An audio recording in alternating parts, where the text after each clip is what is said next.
Assalamu alaikum wa rahmatullahi wa barakatuh. Today we are going to discuss Unit 5. We have two skills. Number 1 is describing the causes of faults, and number 2 is discussing repairs and maintenance.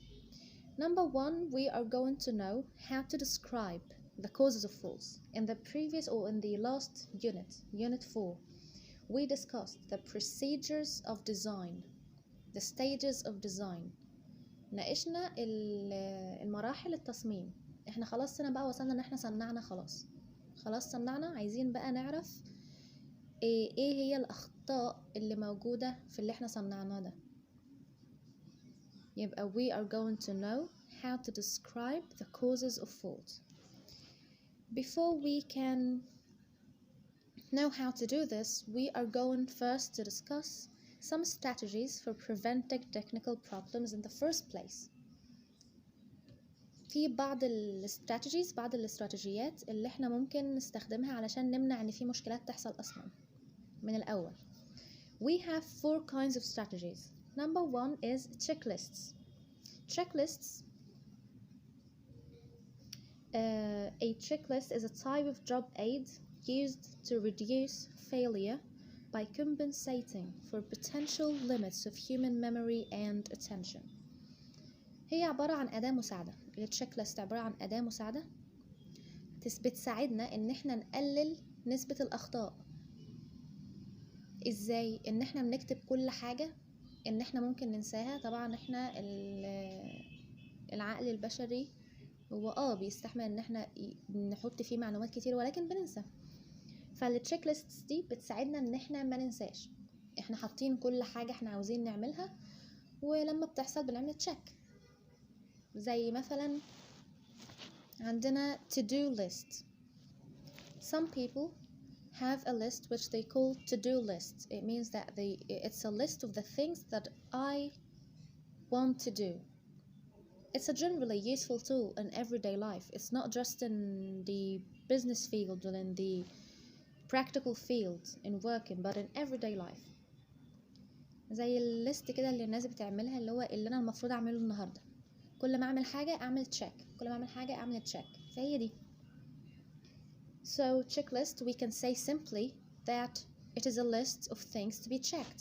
It's a list of things to be done, and when it's done, and when these things are done, then we check that yes, they are done. Okay, number 2, or strategy number 2 is standard procedures. Standard procedures is known as SOP. It's a known procedure. SOPs, which is a standard operating procedure. What is it? It's a set of step-by-step instructions.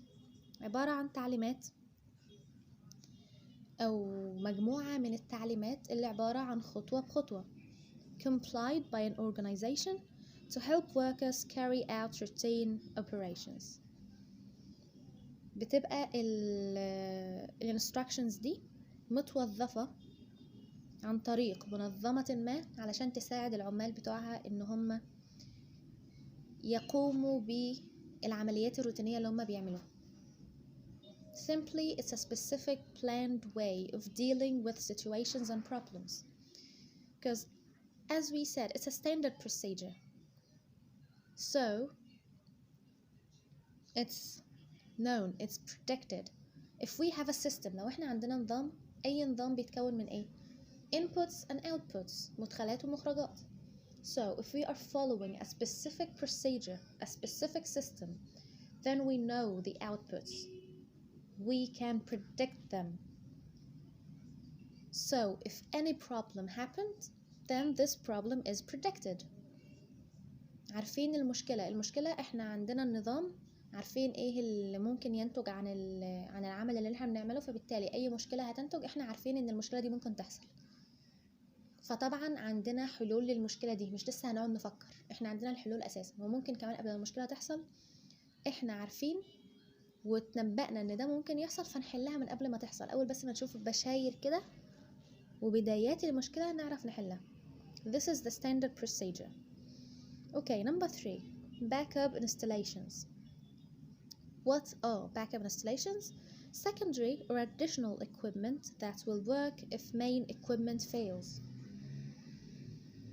معدات إضافية اللي هتشتغل لو المعدات الأساسية حصل لها حاجة وتعطلت.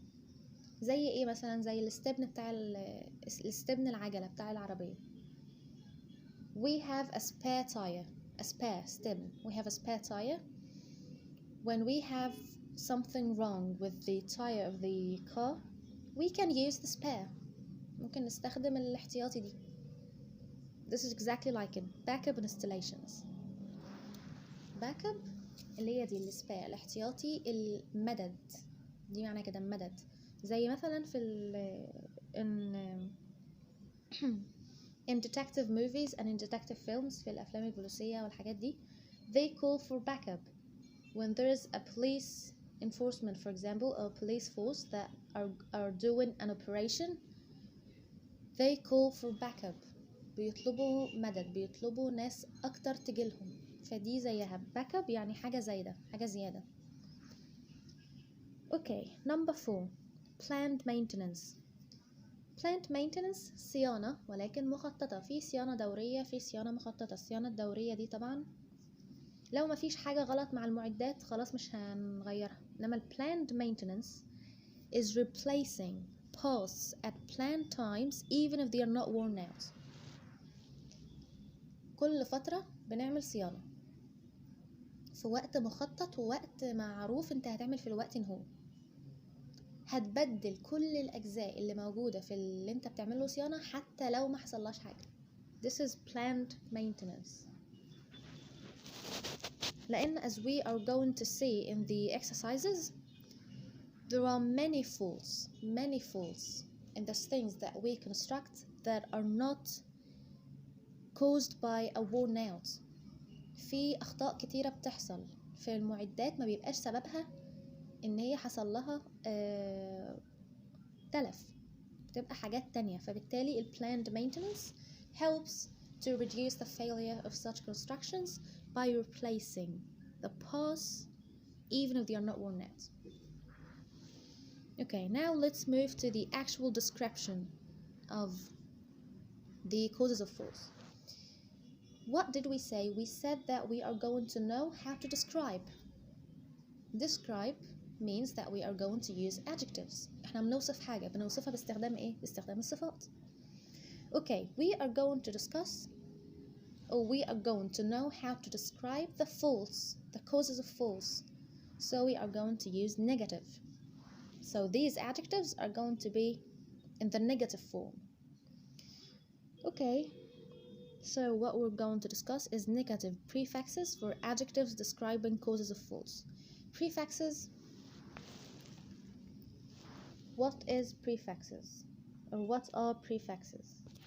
A prefix is a word, letter, or number placed before another. A prefix is a letter or a set of letters that are replaced in front of the word, before the word itself. Okay, as you can see, we have different kinds of adjectives, different adjectives that we use in order to describe causes of faults. Of course, you are going to memorize them. The ones with the same color have the same prefix. For example, the first 4 adjectives, incorrect, insufficient, inadequate, and inoperable, they all have the same prefix, which is in. Okay, we are going to read the sentences. But fair warning, بحذركم, these sentences I'm in the mood for some disastrous outcomes. فهتلاقوا sentences دي تشاؤمية نوعا ما وفيها رعب ساعات وحاجات كده. Okay, anyhow, the first sentence is about is an example of incorrect, the usage of incorrect. The bomb disposal technician cut an incorrect wire. التقني الفني اللي المفروض بيلغي تفعيل القنبلة قطع سلك غلط. كارثة، تخيلوا ايه اللي حصل بقى. يبقى the bomb disposal technician cut an incorrect wire. يبقى correct معناه صحيح، incorrect يبقى غير صحيح. Okay, sentence number 2. The fuel was insufficient for the plane to reach the base. الوقود كان غير كافي insufficient علشان الطيارة توصل للقاعدة اللي هي landing on it، اللي بتنزل عليها أو بتقعد عليها. يبقى insufficient غير كافي. And again in. The prefix is in. Okay, number 3. Inadequate clearance for the other pipe made the two rub together. Clearance يعني مساحة شاغرة. يعني كان في we had two pipes أنبوبتين. The space and the clearance المساحة الشاغرة for one of the pipes was not enough.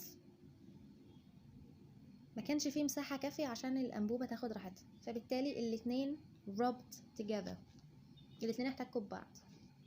أكيد ايه اللي حصل بقى؟ اتقطعوا، they were worn out, and just imagine what happened next. يبقى inadequate means غير كافي, and of course the opposite is adequate. Okay. Number 4. While skydiving, the man tried to unzip the parachute, but it was inoperable. Oh my god. Just imagine that you're now doing this sport, skydiving, when you are in the plane far away from the land and you jump, and in your backpack you have a parachute. You're trying to unzip it so that the parachute can save you from falling, but it was inoperable. It did not open. This is the opposite of open. It was inoperable. It's a disaster. So while skydiving, the man tried to unzip the parachute, but it was inoperable. يبقى inoperable معناها غير صالحة للاستخدام. Inoperable. It comes from operation. So inoperable means that it cannot be used. He's trying to unzip the parachute, but it was inoperable. It didn't work. This is what it means. It didn't function. Okay, then we are now done with the 4 adjectives that we have in this unit that have the same prefix, which is in. We have incorrect غير صحيح, insufficient غير كافي, inadequate غير كافي برضو, و inoperable يعني غير صالح أو does not function, does not work. تمام. After that we have oversized. In the sentence we have the wire was oversized that it is stuck out from the device, making it vulnerable to outside conditions. Oversized يعني الحجم بتاعها أكبر من اللازم, أكبر من المطلوب. السلك كان حجمه أكبر من المطلوب فبرز من الجهاز, فبالتالي بقى vulnerable يعني غير محمي, ممكن يتعرض لأي حاجة, معرض للظروف الخارجية, ممكن يحصل له أي حاجة. يعني ممكن مثلا السلك يكون موجود في آلة زي ما احنا خدنا قبل كده في اليونت اللي قبلها, أو في اليونت 3 I think, when we took the parts of the car and how they are separated from each other so that we prevent them from being rubbed together. يبقى لما يكون عندنا oversized wire, سلك حجمه أكبر من اللازم وخارج برا الديفايس, أكيد ممكن يحصل أي حاجة برا تعمل حاجة في السلك ده. طبعا oversized هيبقى عكسها ايه؟ undersized. يبقى أي adjective, any adjective that we can see use the word undersized for example, يبقى العكس بتاعها the antonym is oversized. under عكسها over. زي مثلا underestimate يعني بيقلل من شأن حد. طب overestimate بيعلي من شأن حد بشكل مبالغ فيه. يبقى under عكسها over. Okay, and of course the 4 adjectives above are in the same way. We just remove the in. So incorrect is correct, insufficient sufficient, inadequate adequate, inoperable operable. And we have oversized, undersized. Okay, next we have undetected. In the sentence we have the error went undetected till it was too late to undo it. From the context من السياق كده يبقى undetected معناه ايه؟ لم يتم اكتشافه، محدش خد باله منه. The error الخطأ went undetected. دي expression على بعض كده went undetected، يعني عدى زي ما نقول كده مر مرور الكرام، محدش خد باله منه. till it was too late to undo it، بقى خلاص الوقت اتأخر ان هم يعملوا حاجة يخلوا الخطأ ده ما يحصلش. يبقى undetected معناها غير مكتشف، محدش خد باله منه. يبقى عكسها ايه؟ هنشيل on تبقى detected. Okay, by the way, lots of these prefixes are just rules of the language that we have to know it as it is. كتير جدا من ال prefixes دي ما نقدرش نقول اشمعنى جت مع الكلمة دي وليه ما تجيش مع الكلمة التانية. كتير منهم مش كلهم، اللغة دي قواعد في اللغة كده، ولكن في بعض ال prefixes that have rules and can come with only certain sets of words, and we would know them when we come to them. Okay, after that we have abnormal. The numbers shown on the screen of the stability of the pressure and the tire were abnormal. الأرقام أو القياسات اللي كانت باينة على الشاشة اللي بتوضح مقدار الاستابيليتي، مقدار الثبات في الضغط اللي موجود في العجل، were abnormal كانت غير طبيعية. normal طبيعي، abnormal غير طبيعي. Okay, before we can move from this slide, as I said, there are some prefixes that have specific rules related to the adjectives that it can come with or the nouns that it can come with. بعض ال prefixes بتبقى عندها قواعد كده معينة ان احنا نجيبها مع انهي نوع من الكلمات، وبعضهم لا، بتبقى مجرد ان احنا نحفظها ان دي بتيجي مع دي. طيب حاجة منهم زي ايه مثلا؟ okay, incorrect, insufficient, inadequate, inoperable. ممكن نقول ان الاستثناء من القاعدة دي that in as a negative prefix can begin with a vowel except I or U. vowel اللي هو الحرف المتحرك، كنا بناخد في ابتدائي الحروف المتحركة ال5 I O U E I O U E A. حاجة تانية أنا نسيها، ايه هي؟ I O U E A. ايوه تمام كده. فهنا بنقول ان in as a negative prefix when it comes with a vowel it can come with all 5 vowels except for I or U. يبقى لما نلاقي كلمة بتبتدي بيو أو I وعايزنا نحط لها negative prefix نستبعد in. تمام؟ دي قاعدة من القواعد.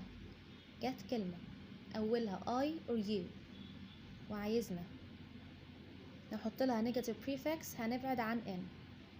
تمام. Undetected طبعا بتتحفظ زي ما هي كده، و abnormal. Okay, now let's move to the next slide. Disproportionate. Let's first read the sentence. They discovered there was a leak when they noticed the consumption of a disproportionate amount of oil.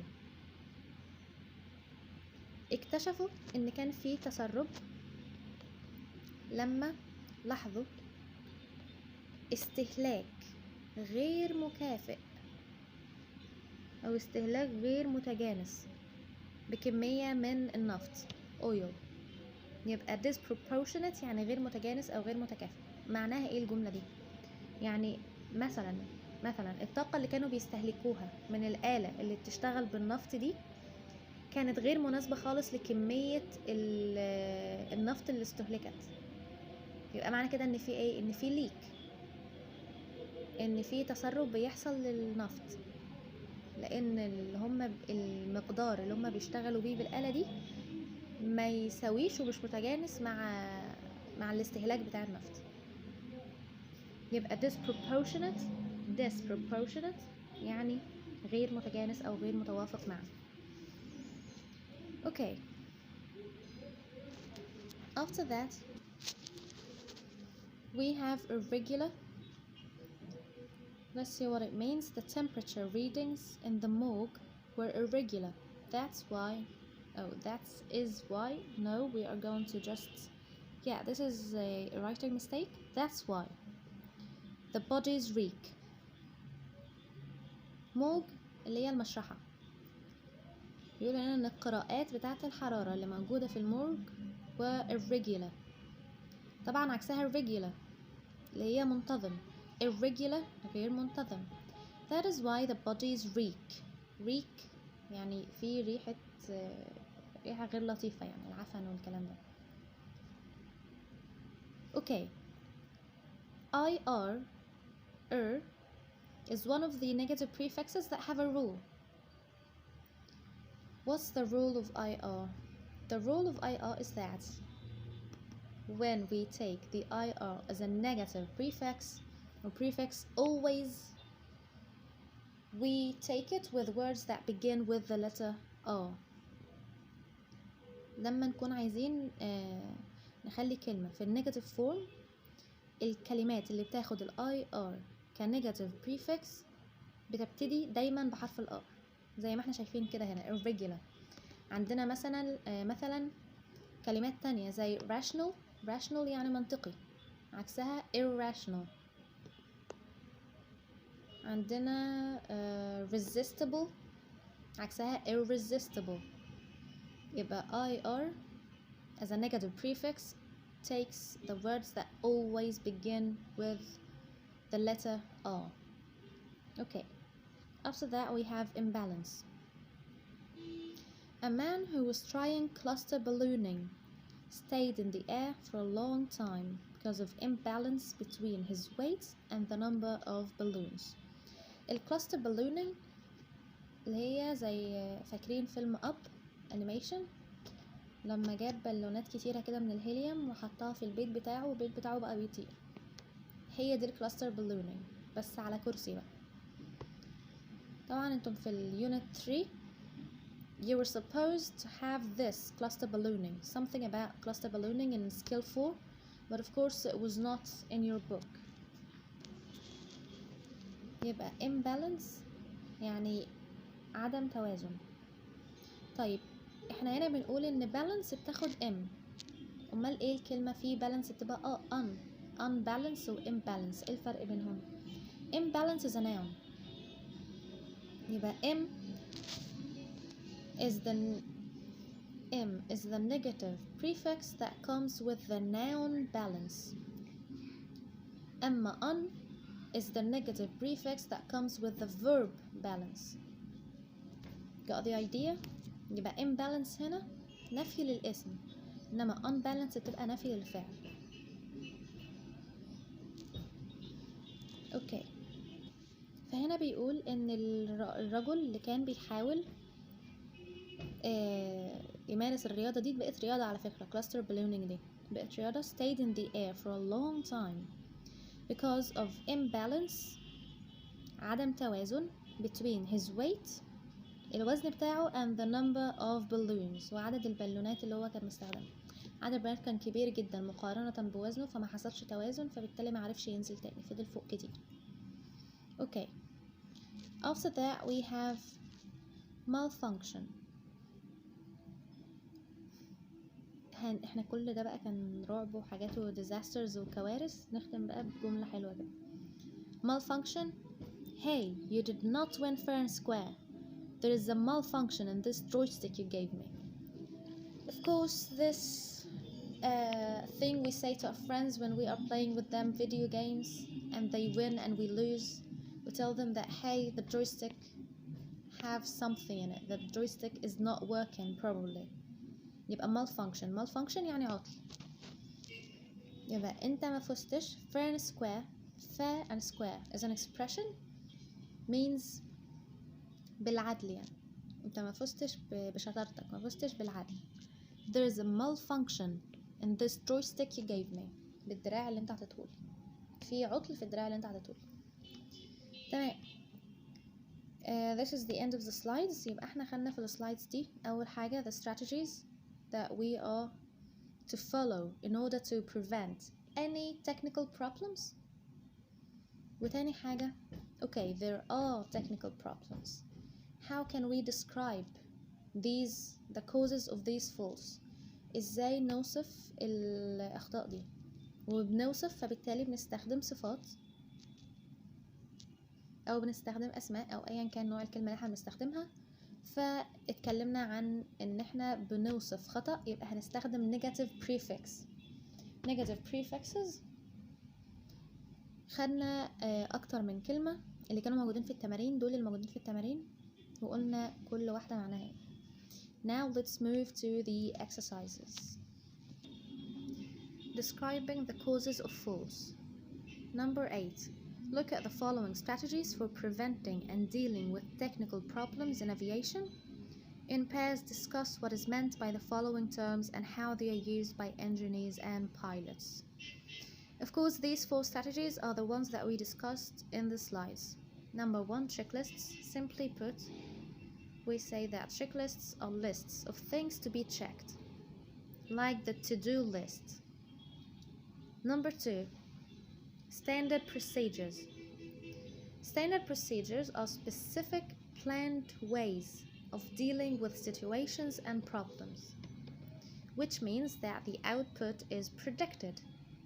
When we have a system, we know the input and the output. So the output is predicted. Furthermore, the problems can be solved quickly. Number 3, backup installations.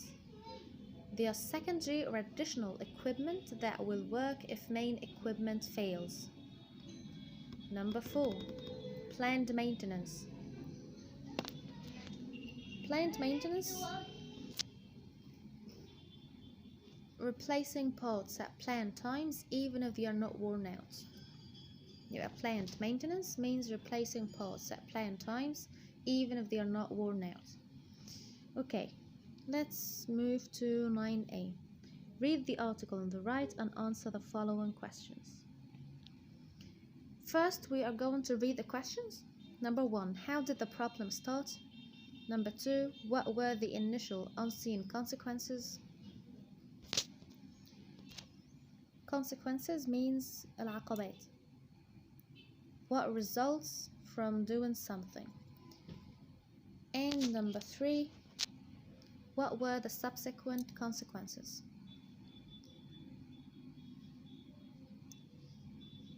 Okay, we have a problem. The true story of Air Transat flight 236. Air Transat, just like مصر للطيران كده, but it's a Canadian airline base. The chain of events began during routine maintenance work on an Air Transat Airbus. Airbus اللي هي airplane A330. An incorrect hydraulic pipe was fitted to the right-hand engine. Hydraulic اللي هي الهيدروليكي اللي هي denoting or relating to a liquid moving in a confined space under pressure. التحرك اللي بيبقى تحرك المية في مساحة محدودة جدا تحت الضغط.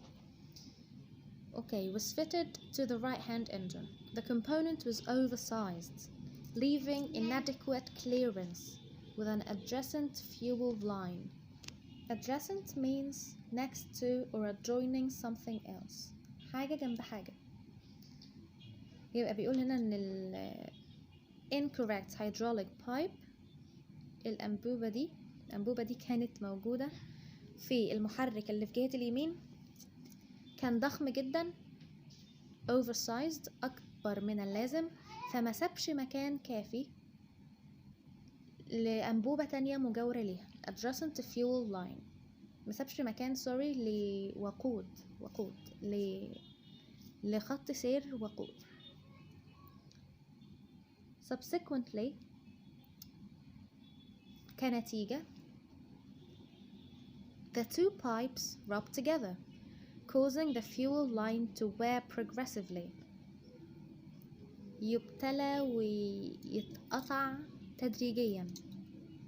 يبقى الأنبوبة بتاعة الوقود علشان قعدت تحتك بالoversized hydraulic pipe بدأت إنها تحترق بالتدريج. The problem went undetected.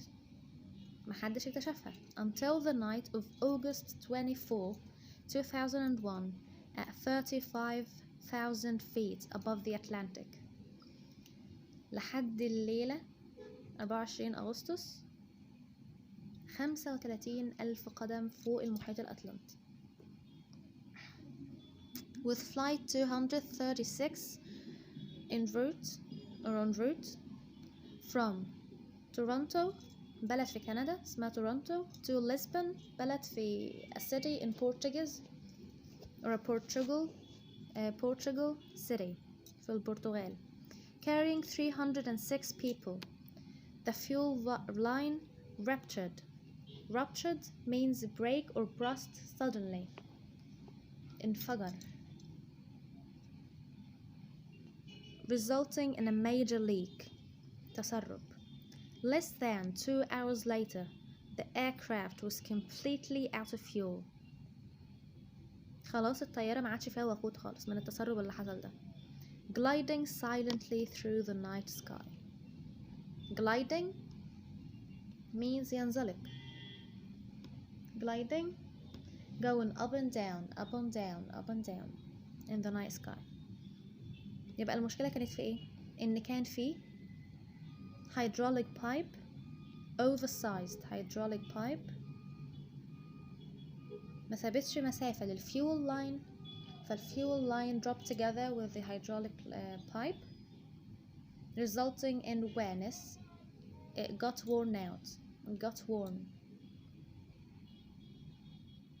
So a leak happened, and with the leak there was no fuel left in the airplane and they were above the Atlantic.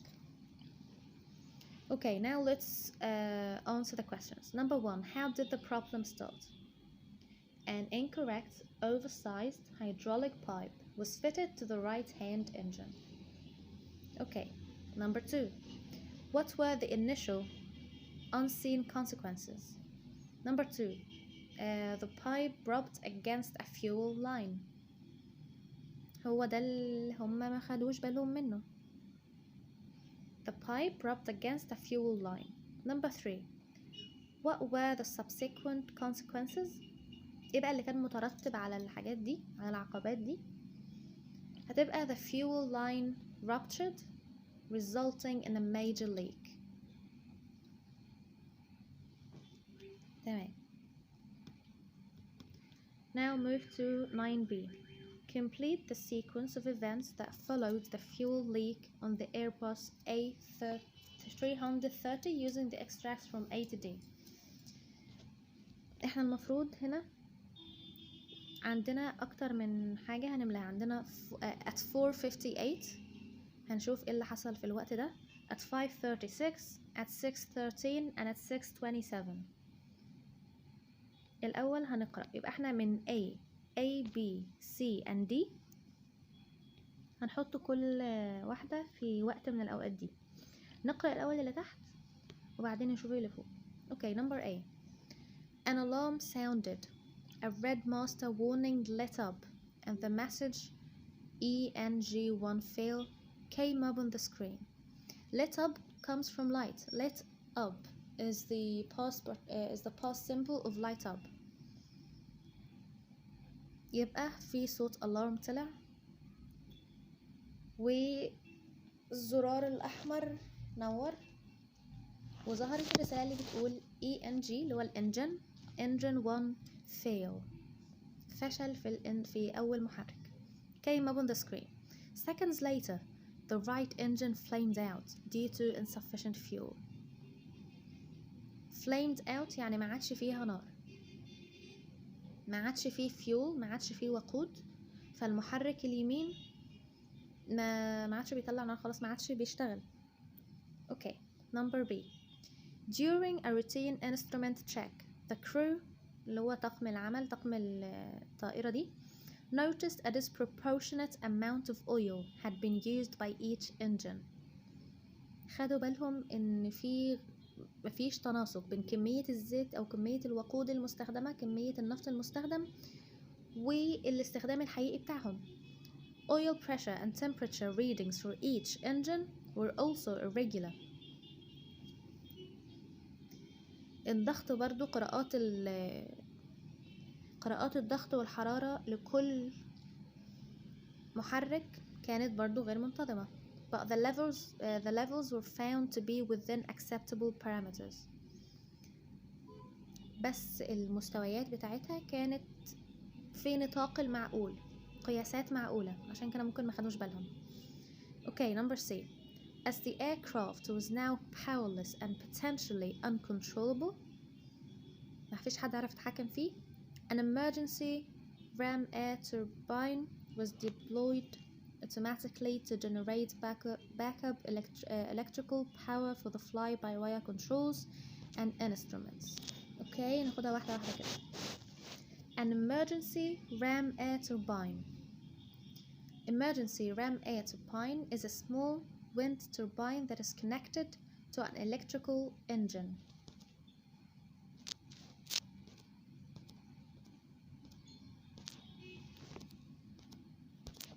It's just like as you saw in the picture.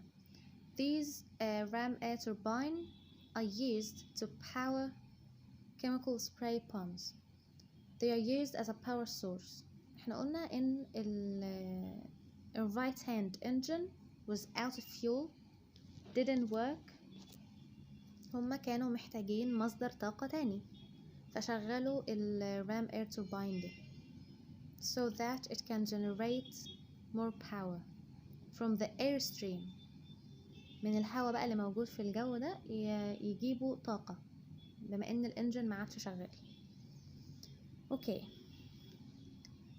was deployed automatically. deployed يعني functioning، شغلوها، اللي هي bring into effective action automatically to generate backup electrical power.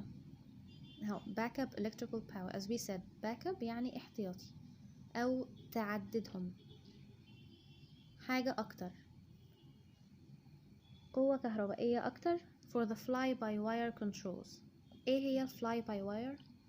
When pilot moves flight controls, those movements are converted into electronic signals.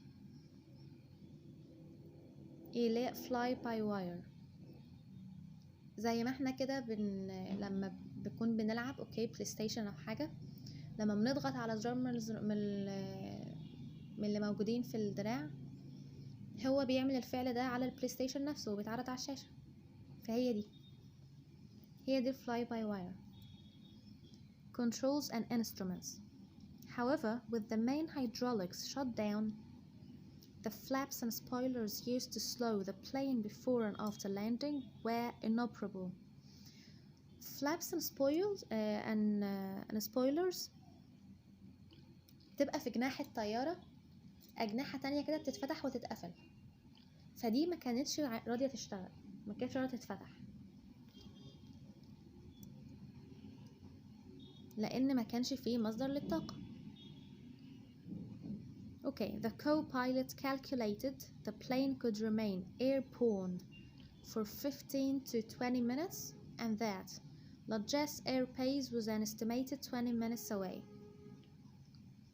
الطيار المساعد حسب كده ان الطيارة هتفضل موجودة في الهواء، في نطاق الهواء.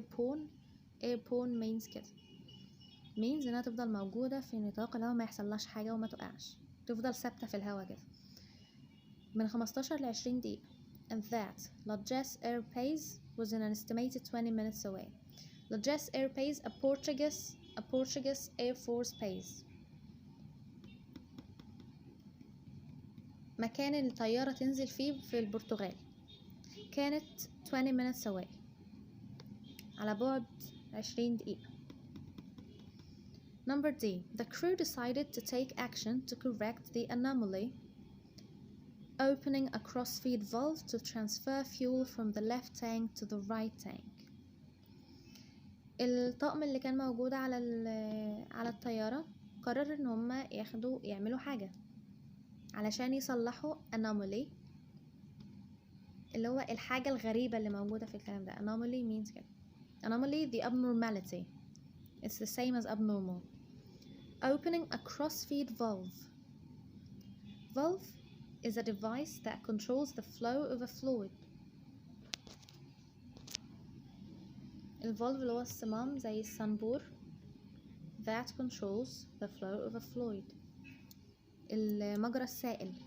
فهم كانوا بيفكروا ان هم ياخدوا الوقود من الشمال، من المحرك الشمال للمحرك اليمين، التانك المكان اللي موجود فيه في المحرك الشمال لليمين. Okay, now we've read all the four. We are going to read those and we would see what goes in which position. Okay, طبعا ده مترتب بالوقت. At 4:38 the flight data recorder registered an abnormal increase in fuel consumption. سجلوا استهلاك غير عادي في الوقود. At this stage, however, this slight anomaly was insufficient to cause warning lights to come on to alert the crew to any imminent danger. imminent يعني about to happen، وشيك الحدوث. يبقى اللي بيسجل الداتا بتاعت رحلة الطيران شافت ان في زيادة غير عادية في استهلاك الوقود، ولكن في المرحلة دي كان اختلاف بسيط، مش لدرجة ان هو يعمل الانذار علشان يعرف الكرو ان في حاجة غلط، ان في خطر على وشك الحدوث. imminent or imminent يعني على وشك الحدوث. اوكي at 4:58 نشوف كده ممكن تبقى ايه.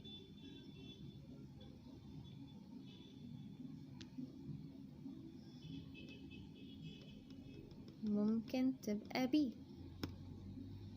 During a routine instrument check, the crew noticed a disproportionate amount of oil had been used by each engine. Oil pressure and temperature readings for each engine were also irregular, but the levels were found to be within acceptable parameters. يبقى at 4:58 هتبقى B. Okay, after that, at 5:33, a warning message came up, alerting the crew to an imbalance between the amount of fuel in each wing tank. Initially, the problem was thought to be an instrument malfunction, but further analysis by the crew revealed that the amount of fuel remaining in the right tank was significantly below the planned quantity.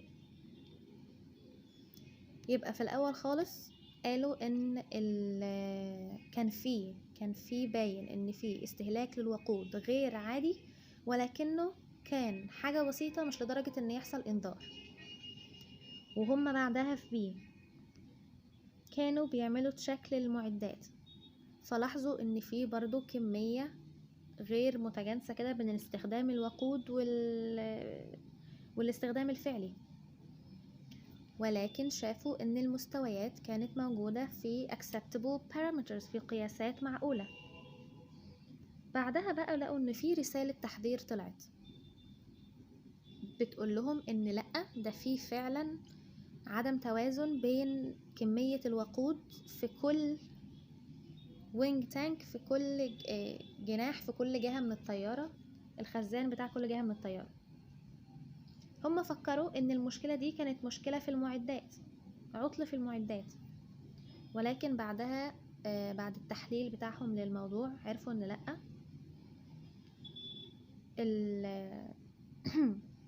كمية الوقود اللي موجودة في الخزان اللي في الجهة اليمين كان تحت المتوقع بكتير. يبقى هما كده خلاص عرفوا ان في مشكلة. اوكي at 5:36 بنشوف هيبقى فيه ايه.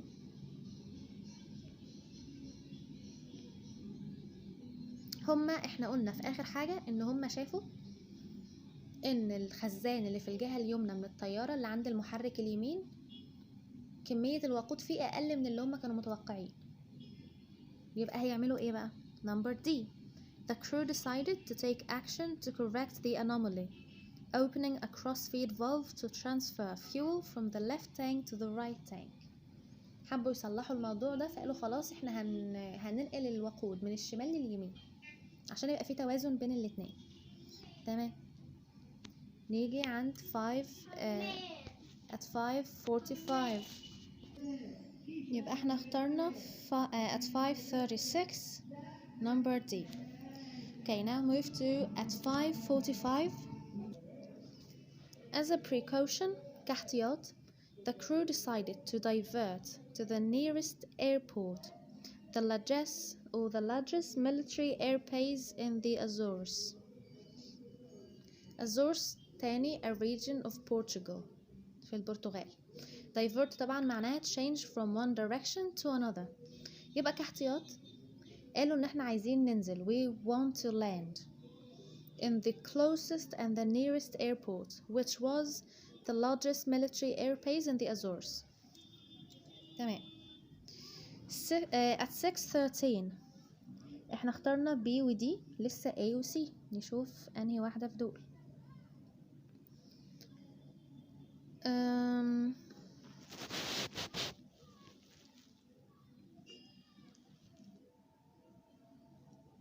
هنقول مثلا انها A, لان في at 6:26 قالوا engine 2 اللي هي engine 2 fail appeared and the left engine cut out. يبقى الاتنين خلص فيهم الوقود. يبقى هنقول ان at 6:13 number A, an alarm sounded, a red master warning lit up, and the message engine 1 fail came up on the screen. Seconds later, the right engine flamed out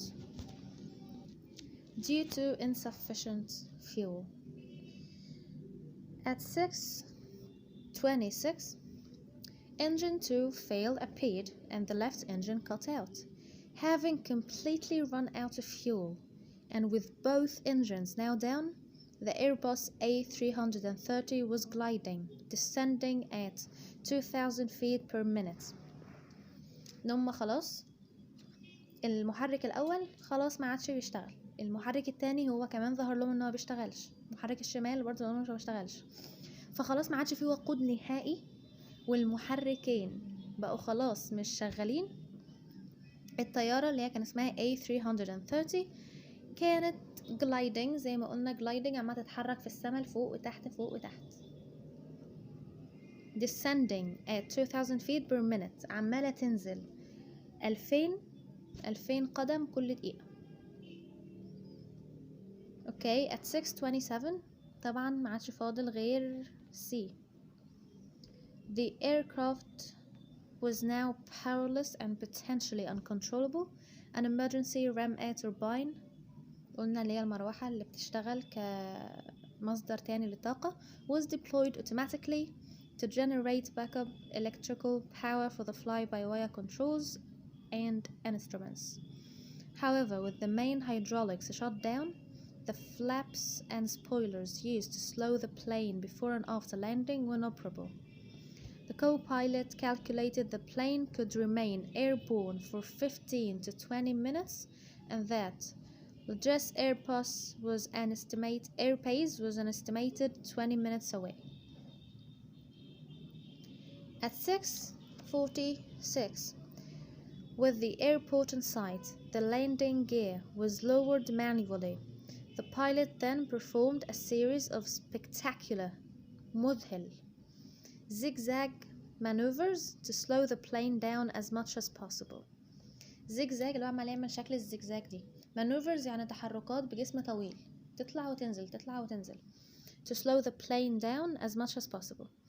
The aircraft touched down on the runway at 370 kilometers per hour, exceeding the standard approach speed by over 100 kilometers per hour. طبعا علشان مفيش كنترول خالص ومفيش أي فيول، فالطيارة نزلت على الأرض خلاص بسرعة 370 كيلومتر في الساعة، متخطية بذلك السرعة اللي المفروض ينزل عليها اللي هي 270 أكتر من 100 كيلومتر. The pilot applied emergency braking, causing several tires to blow out and catch fire تنفجر كده وتتولع فيها النار. But the plane stopped safely well before the end of the runway. قبل نهاية الممر بتاع الطيارة.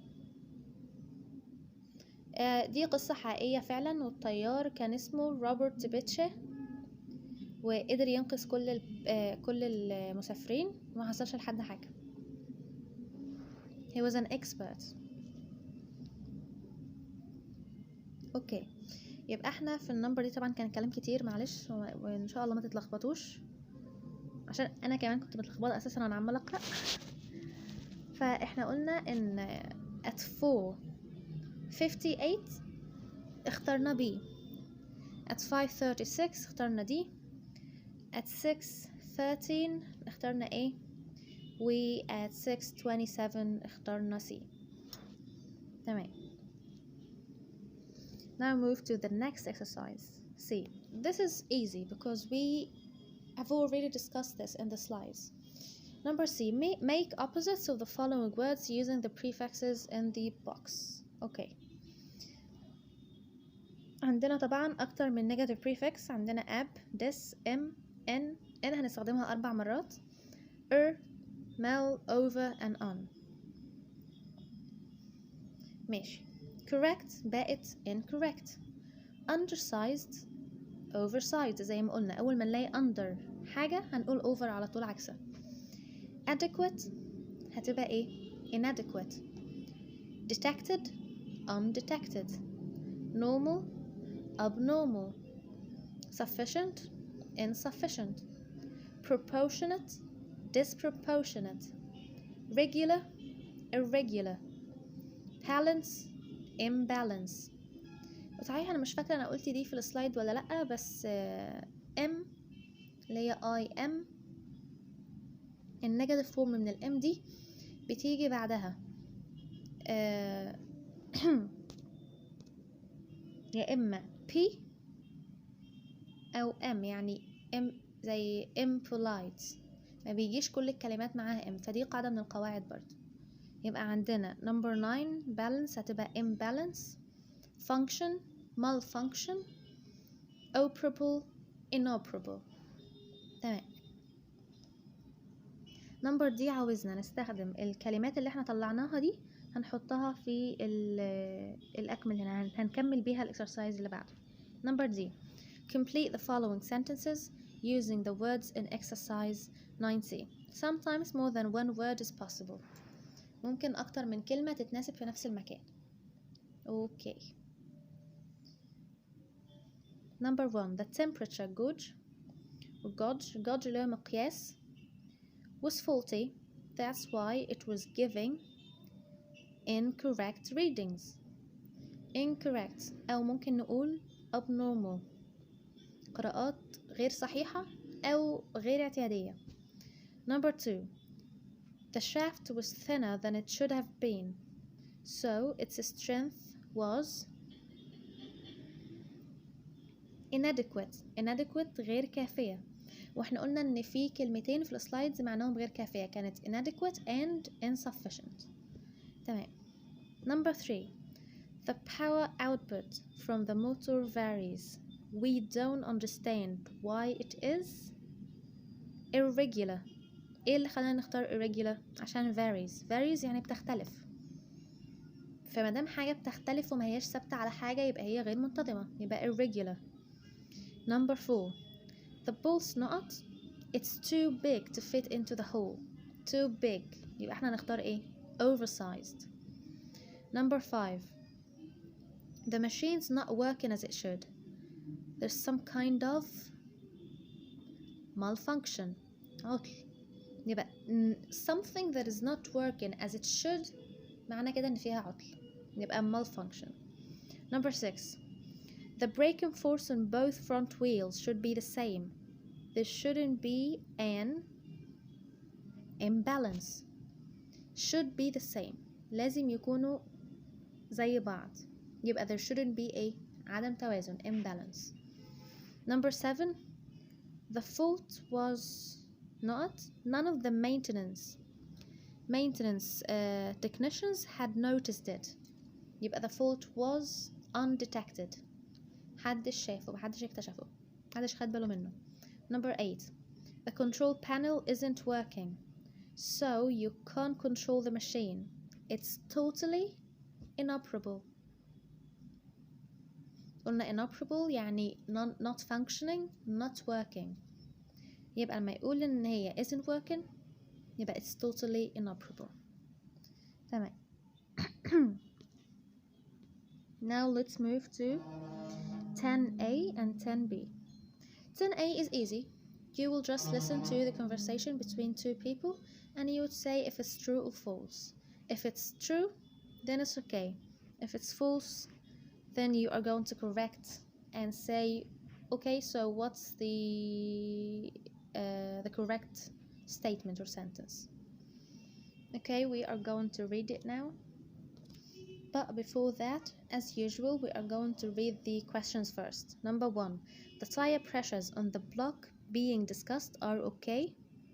Number 2. There's too little air inside some of the tires. Number 3. The tire pressures are the same across the aircraft. Number 4. The degree of wear across all the tires is the same. Okay, now let's listen to the audio script. We have Alan and Julia. Hello. Hello, Alan, it's Julia. I have just started a landing gear check and found a bit of a problem with some tires. All the pressures on one of the wing blocks are well down. On the same block? Yeah, on all the other blocks they are correct. So it seems odd that this one group of tires on one corner of the aircraft are all low. And the strange thing is, they are down by exactly the same amount on every tire on the block. I see. You're right, that is unusual. The wear rate is consistent across the whole aircraft, though. There's nothing unusual about the wear pattern. Are you sure the pressure gauge is working properly?